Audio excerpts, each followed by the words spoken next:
Hello, welcome to my channel. I'm Alicia Dreaming, and today we're going to do a review of Downton Abbey, A New Era. So yesterday I went to go see it, so it's fresh in my mind, and I had a great time. I had read a really bad review about it and saying it was just frothy and frilly and nothing really of substance, and I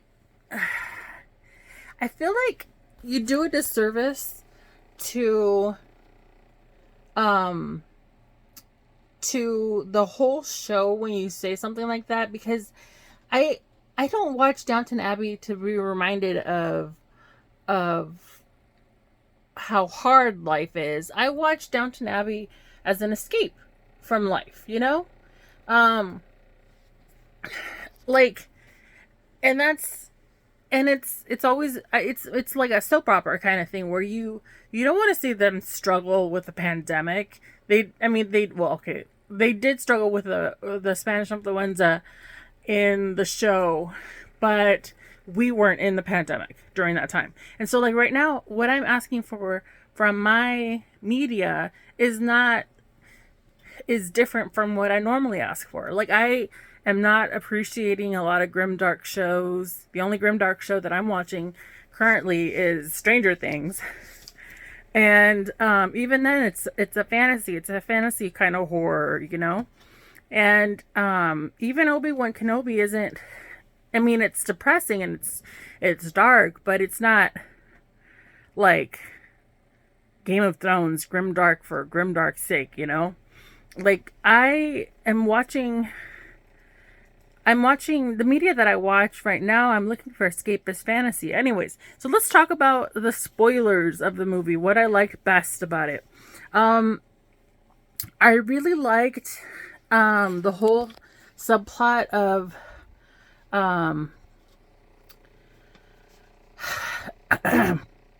Robert being possibly a bastard and possibly being the son of a Frenchman. And like, I thought that was really, I mean, yeah, sure, it's a retcon, but at the same time, I thought it was a really interesting plot twist because he's this guy that's so invested in lineage that he chose a distant male heir over his own daughter and wouldn't fight the entail.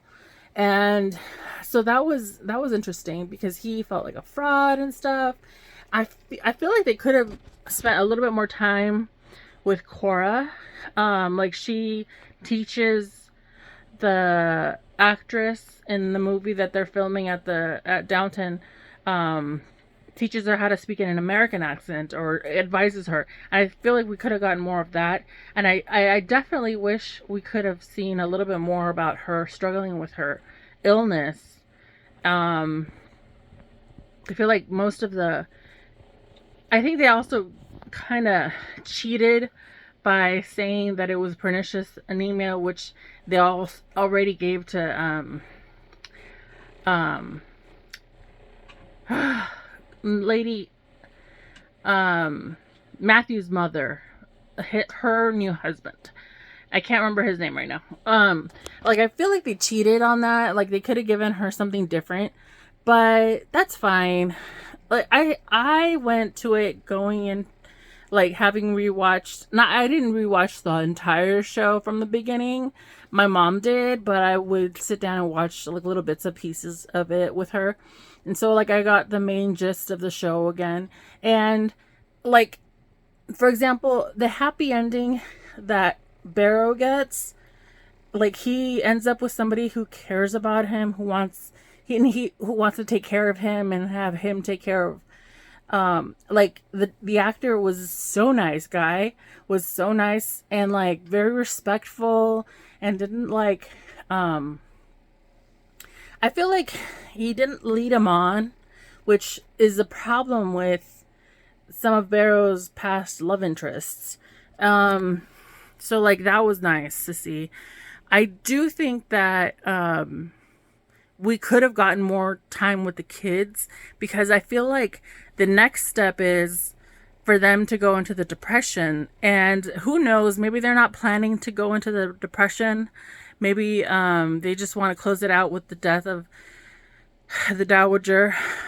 But I I think they could go on. I think they could continue it with a new cast and age the kids up and have Lady Mary and Edith and all their brood and Tom's kids, and I think they could do it as a new show, but I think it's still in the future kind of thing because all of the characters I just mentioned are still too young. So like they would have to do some really they'd have to kill off the Robert and Cora, and that'd be sad. I'm not ready for them to do that yet.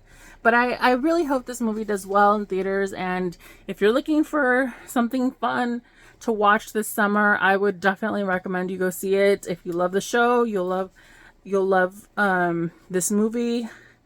And sure, the stakes may not seem that high, but it's like, yeah, I love the escapist. It's the difference between reading fanfic when you want fluff and when you want angst, you know? I feel like we had enough angst in the show, and right now is the time for fluff. And I think that's exactly what I paid for. That's what I got, and I was very happy. So I gave it 4 stars out of 5. And hopefully, we get another movie. All right, thanks for watching. Bye.